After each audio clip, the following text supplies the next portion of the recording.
Selain sebagai kota pelajar, Yogyakarta juga dikenal memiliki segudang kreativitas dan karya seni.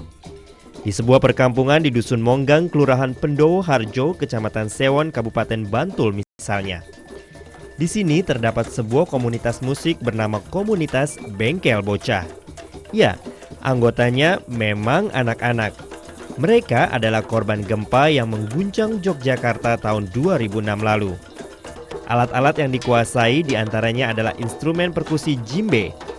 Tapi tak hanya itu, anak-anak ini juga mahir memainkan musik menggunakan peralatan rumah tangga.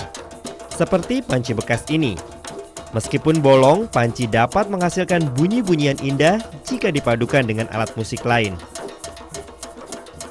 Selain itu, kemasan air mineral ukuran galon juga tak ketinggalan dimainkan. Mendengar alunan musik dari anak-anak ini, beberapa anak-anak perempuan datang dan bergabung untuk bermain musik bersama. Tugas anak perempuan biasanya yang ringan-ringan saja, seperti memegang seker, sebuah kerajinan tangan dari kayu meranti yang dibentuk bundar seperti telur ayam, di dalamnya diisi butiran kacang hijau dan beras. Selain memainkan seker, ternyata salah satu dari mereka bertugas membaca puisi yang menggambarkan perasaan mereka ketika gempa meluluh lantakkan rumah mereka setahun silam. Anak-anak ini pun tampak senang. Mereka bukan hanya bisa mengasah kemampuan musik, melainkan juga bermain bersama teman sebayanya. Dan untuk menambah wawasan aja, terus menambah bimbingan, pengetahuan, dan temannya juga bertambah. Banyak teman. Terus? Bisa belajar musik etnis di Indonesia dan dunia.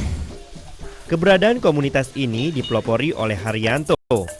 Berawal dari keinginan memberikan kegiatan bagi anak-anak korban gempa, dosen Institut Seni Indonesia ini mendirikan komunitas Bengkel Bocah. Sebenarnya yang pertama adalah untuk trauma healing saja, karena waktu itu terus terang di daerah saya ini parah sekali, dan saya melihat anak-anak itu sedih di rumah duduk dengan orang tuanya yang begitu sedih, dan saya merasa kasihan. Akhirnya saya suruh bawa alat apa saja yang dia punya, yang mungkin yang rusak bekas gempa itu, terus ngumpul, jadi kita latih kita jadikan sebagai alat musik. Ternyata tak perlu waktu terlalu lama mengajarkan anak-anak sekolah dasar ini.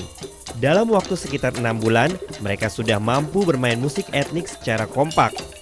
Meski demikian, kemauan keras untuk belajar alat musik dari sang anak adalah faktor utama untuk membuat mereka dapat bermain musik. Saya pikir untuk kendala yang begitu itu besar itu tidak ada. Cuman kita butuh sabar ya, yaitu kendalanya kesabaran itu. Karena saya sendiri kan selama ini belum pernah ngajar anak-anak kecil. Yang saya ajarkan anak yang besar, dewasa gitu. Ya, ini pengalaman menarik bagi saya gitu. Sebagai pendiri, Haryanto sang guru juga tak ketinggalan untuk menjadi bagian dari permainan anak-anak ini. Berbekal suling, Haryanto dengan cermat memperhatikan satu persatu setiap permainan musik anak asuhnya tersebut. Akhirnya, suling Haryanto pun berbunyi seakan makin melengkapi nuansa kental alunan musik etnik. Inilah hasil musik etnis yang biasa mereka bawa saat pementasan.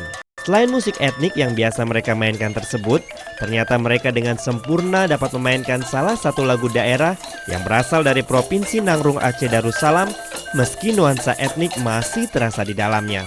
Seperti inilah permainannya.